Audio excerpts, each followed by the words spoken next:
video overviewing the syllabus for PSYC2100 Research Methods in Psychology. My name is Dr. Governale, and while we will review the syllabus together on our first day of class, I find these videos to be a helpful reminder for students who either join the class late or throughout the semester if you want to revisit what are some of the assignments and expectations of the class.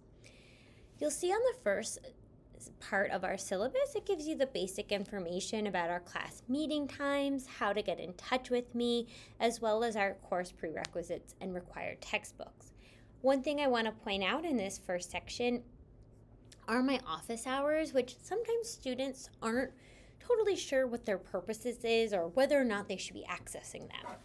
In general, I recommend that you come to or schedule office hour meetings with me even if you think you're doing relatively well in the class. Office hours are a chance for me and you to meet on a one-on-one setting, and we can really discuss anything you have questions about in the class, whether it's past assignments or upcoming questions about an assignment, whether it's study strategies to help bring your quiz or exam grades up. I really encourage you whenever throughout the semester just to have a chance for us to even get to know each other a little better. You can always stop by my office hours at any time, Mondays, Thursdays, or Fridays, or book an appointment with me during some other times if you're not available then. My office is located in the Johnson Center 308 in the psychology wing, or if you're not sure, you can always send me an email and we can schedule to meet somewhere else on campus or virtually. A point about the course prerequisites before we move on is that you must have finished and passed Psych 1000 and Stats 1490 before taking this class. We spend a lot of time in this class moving through and interpreting statistical analysis, so if you have not passed that class, you will not be able to successfully master those concepts since we are moving kind of quickly through them, assuming we all have a foundational understanding.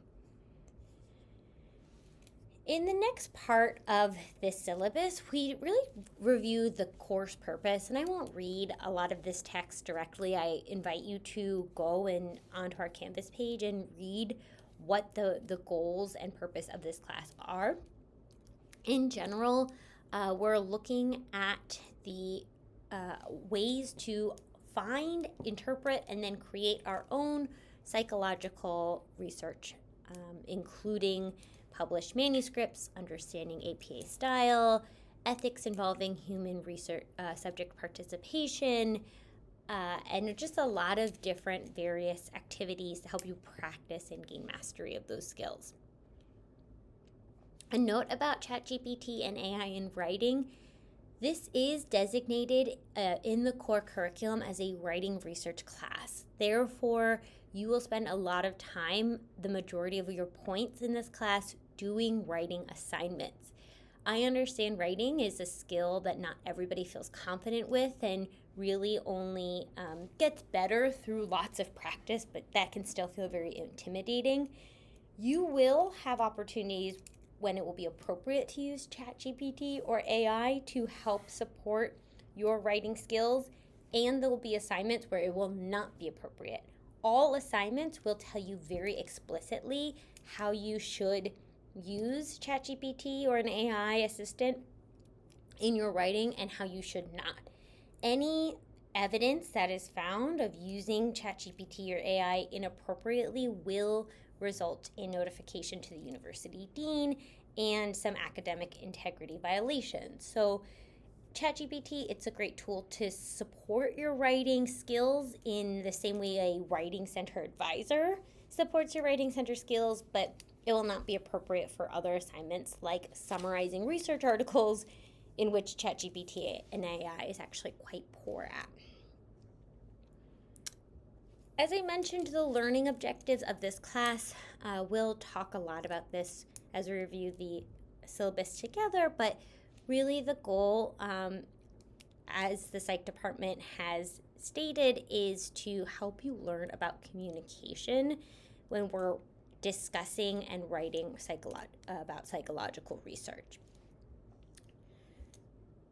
when it comes to your grade, how you'll actually be assessed in your understanding and mastery of the course content, we have quite a diverse array of assignments and opportunities. So I like to always say that if you are not a strong test taker or not a good writer, or there's something that you find is maybe a skill you need to work on, you will have in this class kind of lots of opportunities to gain points. So you can always supplement points if you're not doing well in one area with strong performance in others. But as always, if you're finding you're struggling at any point, please make sure you're seeing me in office hours and we can really work together.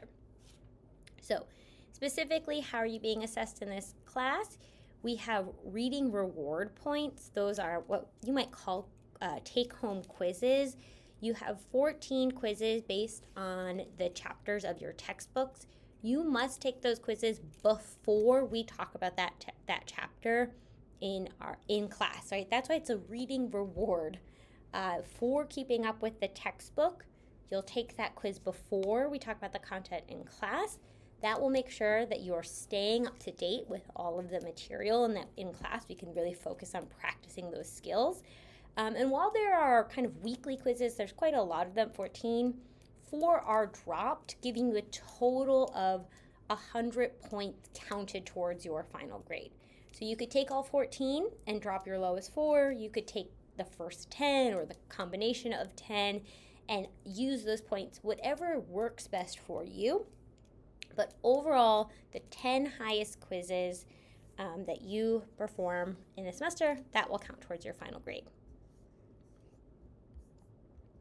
You also have exams. Oh, and I should mention the reading reward points, because you're taking them at home, they're open book. They are timed, so you won't be able to just open the quiz and without reading the chapter first. But those are at home, open book. The exams we will take in class. Those are closed book. The exams, again, are distributed throughout the semester to really make sure that you're ready to move on to the next major section of the class, but they aren't a huge proportion of your final grade because this is a writing research course. Again, the majority of your grade is going to come from writing assignments, both take home and major paper. So exams are really meant to keep us on track, but are only 40 points each, which is a pretty small proportion, less than 5% of your total grade.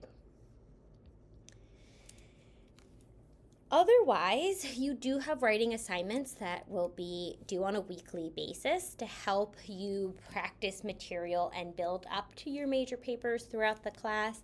All assignments are due through Canvas with a blind grading system, so you're only going to upload with your ID number only. And these assignments are uploaded to Canvas by the start of the class period in order to be counted for on time. For all of the assignments, we'll both, again, talk about them in class, but you'll also see some videos just like this one throughout the course to help to explain some of the assignments that have bigger point values. Similarly, you have 3 major papers, including your big final paper, your final research proposal.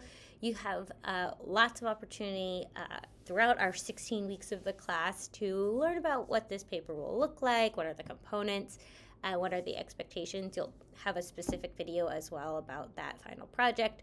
So we won't go over too much now. Just remember, again, that because this is a writing research course, I really encourage you to do things like go to the writing center or see our psych assistant who can help support your writing abilities and help give you feedback, as well as take in the feedback that I give you on your papers and from our peer review days. The last thing that I want to point out in our course assessment is the engagement points.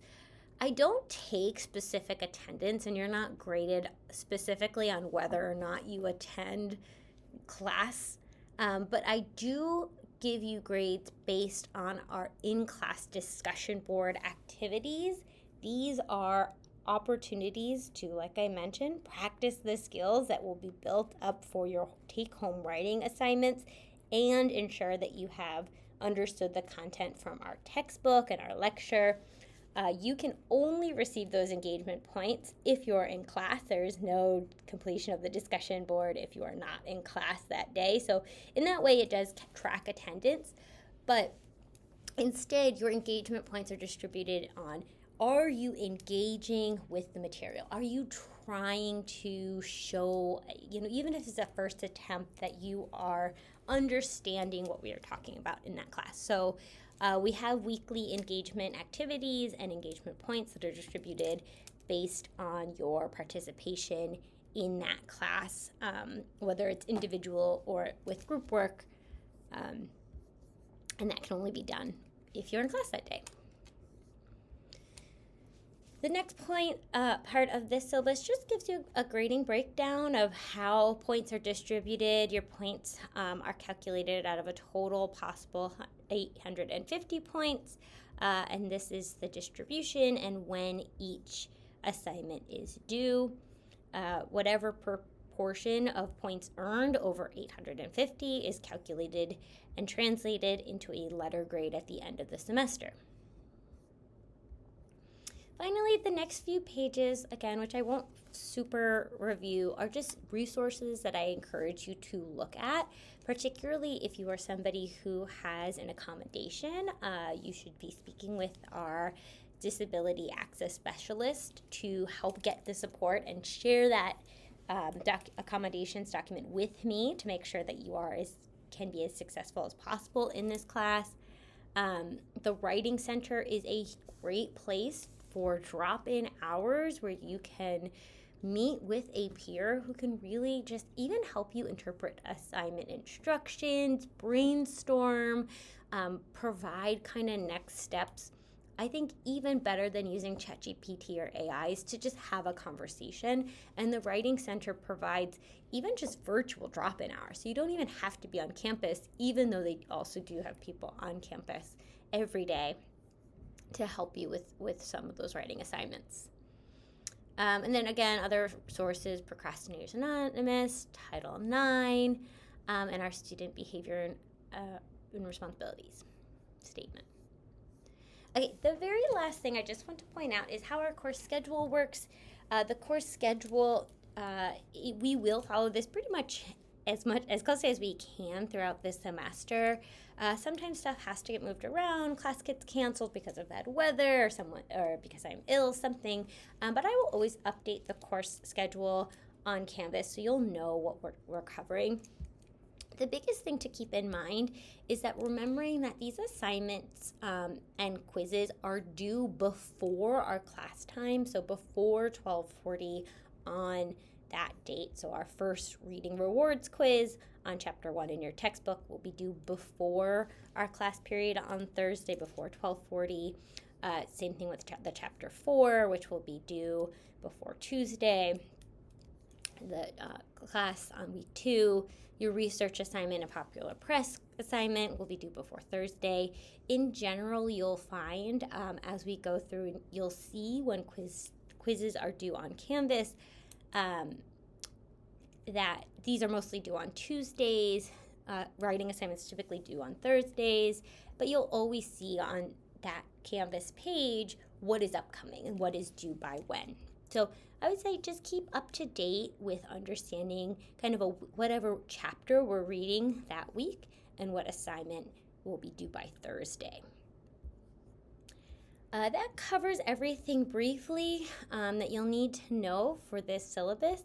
Again, my name is Dr. Governale. If you have any questions, you're always welcome to talk to me in class, after class, during my office hours, or just send me an email up here as my email address. I look forward to meeting with you and having a great semester together. Let me know if you have any questions.